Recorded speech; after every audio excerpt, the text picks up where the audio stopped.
So we got a blind man, an alcoholic, a criminal, and an idiot teaming up against a high five. Welcome to my review of The Defenders. Finally, we're here after watching all these somewhat great, but some fantastic, but then an Iron Fist Season 1 shows. We're finally here, but it's all been leading towards the fight against the Hand, and what a team we've selected. So let's just jump straight into it with the characters themselves. So we start off with Charlie Cox back as Matthew Murdock, also known as Daredevil, and speaking of which, apparently he has kind of hung up the cape, or the cowl, I guess, after Daredevil Season 2. He's now trying to live the normal life, but secretly he wishes he could go back. Then we have Kristen Ritter back as Jessica Jones, who apparently has actually quit, or is on an extended break from her PI work. And also she is the one who I found the most entertaining in this show, because she's not dealing with all of this mystical stuff and teaming up. It's not for her. Then after that we got Mike Coulter back as Luke Cage, who is finally out of prison and doesn't even have time to start a normal life before he gets pulled into the fray against the Hand. And finally we have Finn Jones, oh god, here we go, as Danny Rand, also known as the Iron Fist. And I will say this, he is probably the most annoying one in this whole show. He is one of the drawbacks for a lot of people for the show. For me, not really. I don't really think he is as annoying as people say. He has some annoying moments, like him saying that he is the immortal Iron Fist who is supposed to destroy the Hand. It gets a bit on your nerves, but overall I personally didn't find him all that annoying. And he has officially taken the fight to the Hand, and that is the Defenders basically. And to be honest, what I love most about these characters is their interaction with each other.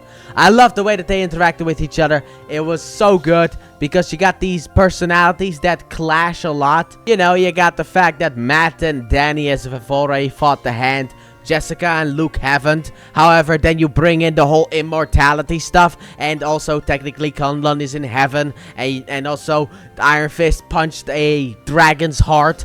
It's like, it's a lot to deal with, and for a character like Luke Cage and Jessica Jones, it's a lot, just a lot in general. But that's not all, because also we have some more characters, because we have Jessica Henwick back as Colleen Wing. She is on the journey with Danny in order to fight the Hand, and just like in the Iron Fist Season 1, she is once again wonderful in here. And then we have Simone Missick as Misty Knight. And we finally get payoff to what has been set up with her in Season 1 of Luke Cage. They have been teasing us, those naughty bastards. But we finally get payoff to what they set up. And I love that. And then next up, I think actually this is the first time I'm actually talking about him in a spoiler-free review, because in the other two seasons of Daredevil, he wasn't really important enough to be on the list, but I think right now he is. We have Scott Glenn as Stick, the one who trained Matthew himself. We already saw him in the first two seasons of Daredevil, and he's back here, and he hasn't changed at all. If you think he's changed, he hasn't changed. There's one moment in this show where it's like, we should have all seen this coming, okay? Maybe we did, maybe we didn't, but we should have seen this coming. He tried this same stuff in Daredevil Season 2. But he does put in a great performance. Then we have, I will pronounce this horribly, but Elodie Young as Elektra. Because at the end of Season 2 of Daredevil, we learned that she was still alive.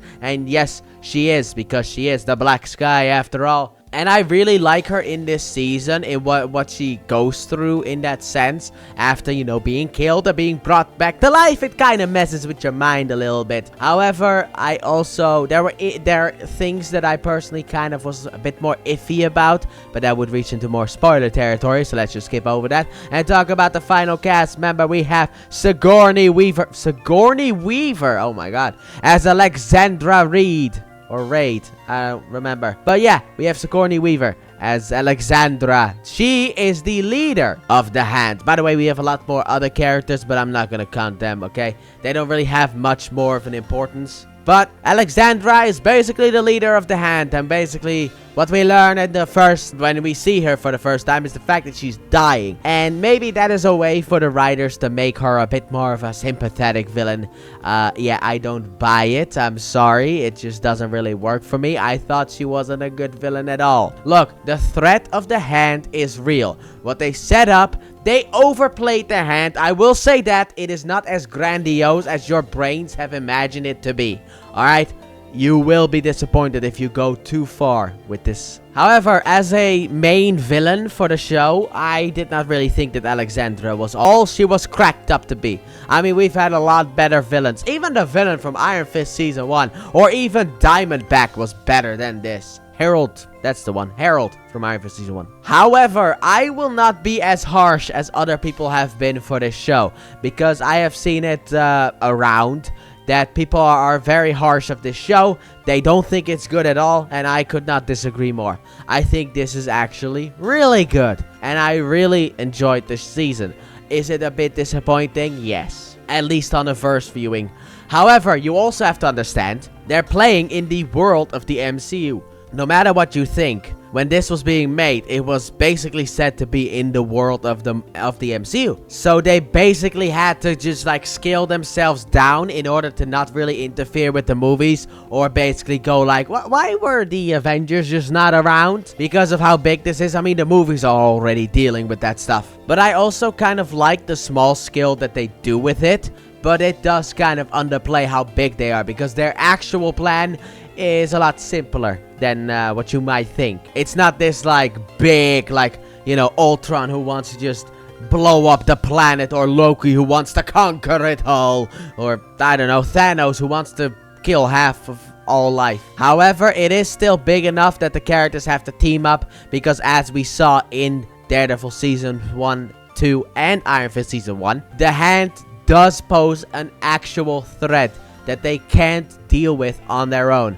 However, I also thought that certain fight scenes, mainly the ones with Luke Cage, were pretty hilarious. Where you got people putting ninja moves on Luke Cage and he just slaps them away afterwards. Like, come on, dude. That does nothing to me. I thought that was really funny. I also loved the interactions and the banter between the characters that we had. Jessica Jones, for example, makes fun of Daredevil's outfit, which I wasn't the biggest fan of because I like the outfit. And the fact that Jessica Jones and Luke Cage know each other from Jessica Jones Season 1. Or the fact that we get a little bit of a tease, potentially, for Heroes for Hire between Iron Fist and Luke Cage. I really think everyone brought their A game. It's just the writing itself was kind of more lower. So let's move straight into that final verdict of the Defenders. So my final verdict for the Defenders is going to be an 8 out of 10. Yeah, I kind of wish it was higher too, but it is an 8 out of 10. Overall, I thought it was actually pretty good, and I would have liked to see a second season. Maybe that second season could have wrapped up the whole Netflix era kind of shows, but we didn't get that. But like I said, I personally really enjoyed it.